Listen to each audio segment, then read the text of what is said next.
c'est Mélie et Mélo, on se retrouve aujourd'hui pour une nouvelle vidéo dans laquelle on va vous présenter deux sorties assez récentes de chez Lumen. La première, il s'agit de La couleur du mensonge de Erin Beatty, qui est un premier tome. Voilà, donc on va passer sur la couverture qui est très très jolie comme d'habitude. C'est quand même un bon gros pavé de 500 pages et quelques. Écrit pas trop gros, donc du coup ça va. Pour résumer rapidement, on se place dans un pays complètement imaginaire, hein, où les mariages sont organisés par des marieuses qui décident un peu de toute la stratégie qu'ils vont mettre en place pour unir telle ou telle famille. C'est ce qui permet au royaume de garder son équilibre en fait. Donc voilà, donc les marieuses, c'est elles qui tirent toutes les ficelles. On va suivre une jeune fille qui est censée être mariée par une marieuse et bien évidemment elle est fidèle à tous les personnages de ce genre, enfin à la plupart des personnages de ce genre.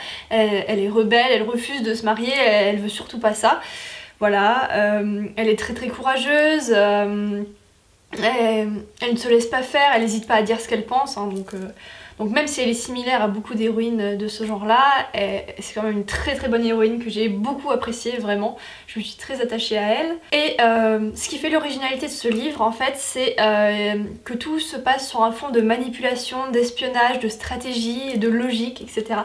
Et c'est quelque chose qui est très difficile à rendre compte dans un livre, et qui peut créer des incohérences ou ce genre de choses, et je trouve que l'auteur s'en est très très bien sorti et a très bien rendu ce côté-là. Ça donne un scénario assez intelligent, et en plus ce qu'elle a fait et que je trouve super, c'est qu'elle a joué avec le lecteur autant qu'avec ses personnages, puisque à un moment donné, parfois je me suis dit ah tiens mais elle nous met ça, ça veut dire qu'elle veut nous emmener à ça, elle a cru que qu'on ne devinerait pas, mais en fait voilà, il va se passer ça, et ben en fait j'ai découvert que c'était pas du tout ce qui allait se passer, et que c'était pas du tout ça, et que je m'étais complètement trompée.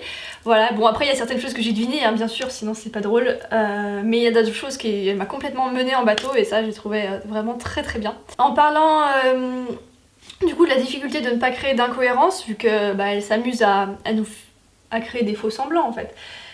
Bah à la fin j'ai réfléchi, je me suis dit tiens du coup est-ce que tout tient la route avec la révélation qu'elle vient de nous faire, et je pense que oui. Bon il y a certaines choses qui tiennent qu'à un fil, mais concrètement tout tient la route et est très bien agencé, et tout fonctionne.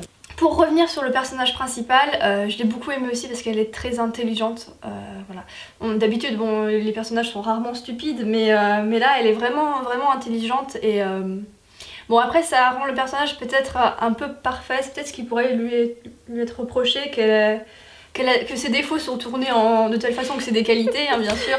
Et que du coup, elle est intelligente, elle correspond pas aux critères de beauté de toutes les filles qui vont se marier dans le roman, etc. Mais en même temps, elle est pas moche non plus, et voilà. Bon.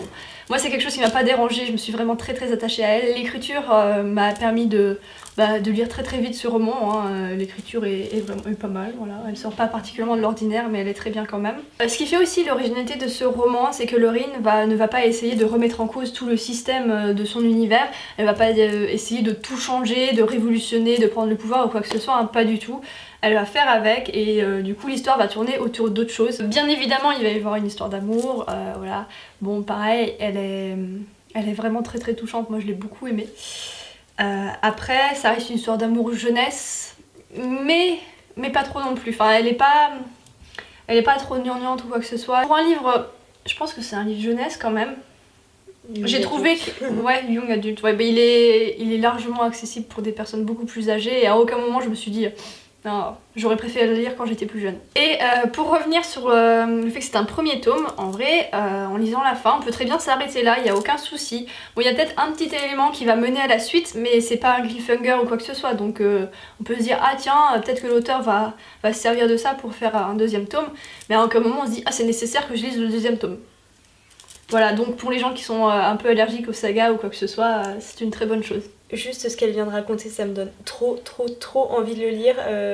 J'avais hésité, mais là c'est sûr que je vais le lire. C'est un peu un The Curse, mais en beaucoup mieux, puisque j'ai pas du tout aimé The Curse, et là voilà. L'héroïne est vraiment intelligente, l'histoire est vraiment intéressante, voilà, les personnages secondaires sont très bien traités aussi, ouais, non, c'est vraiment une super lecture que je recommande énormément.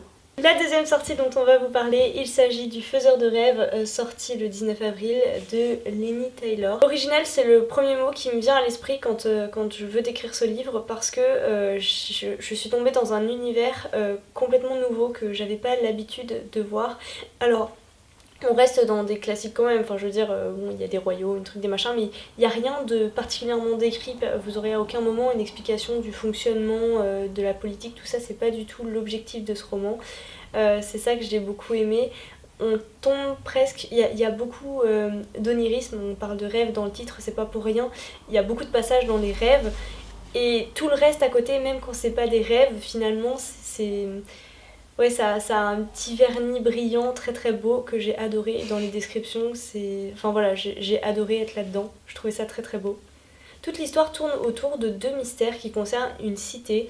Le premier mystère, c'est que pendant très très longtemps, pendant des siècles, cette cité était une ville extrêmement prospère, connue pour ses richesses, qui exportait énormément ces mêmes richesses.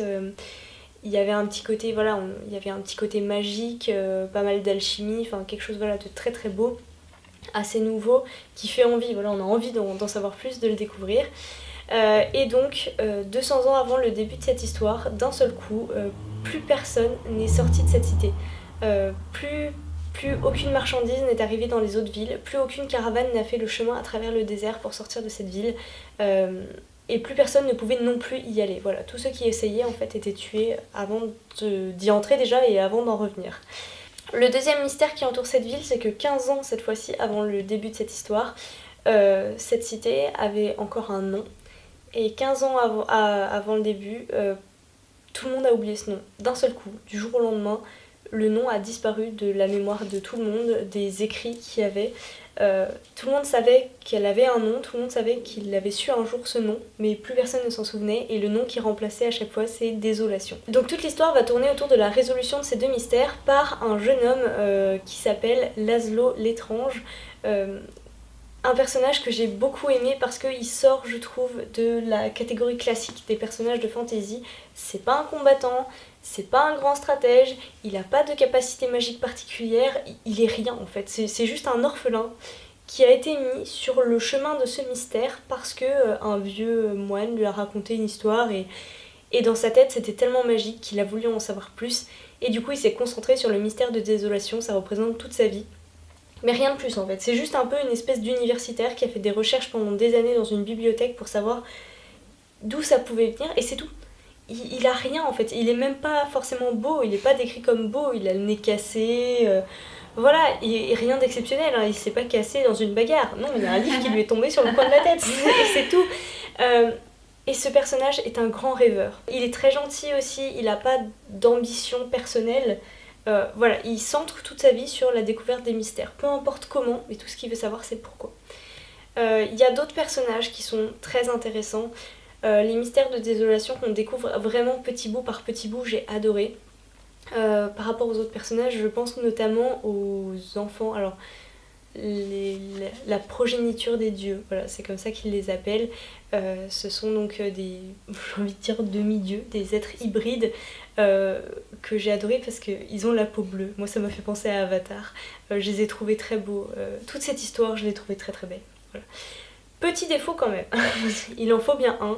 Ce que je peux reprocher à ce roman, ce sont les répétitions. Plusieurs fois dans le roman, il y a des idées qui reviennent, qui ont déjà été exprimées plus tôt. Pas forcément de la même façon, mais ça y était déjà, et moi c'est un truc qui m'énerve.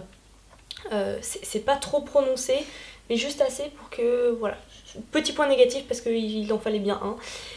La fin est très belle, j'ai hâte de lire la suite. Là par contre, contrairement à La couleur du mensonge, il y a une suite sûre et certain, et je pense que c'est difficile de s'arrêter là et de dire je lis pas la suite.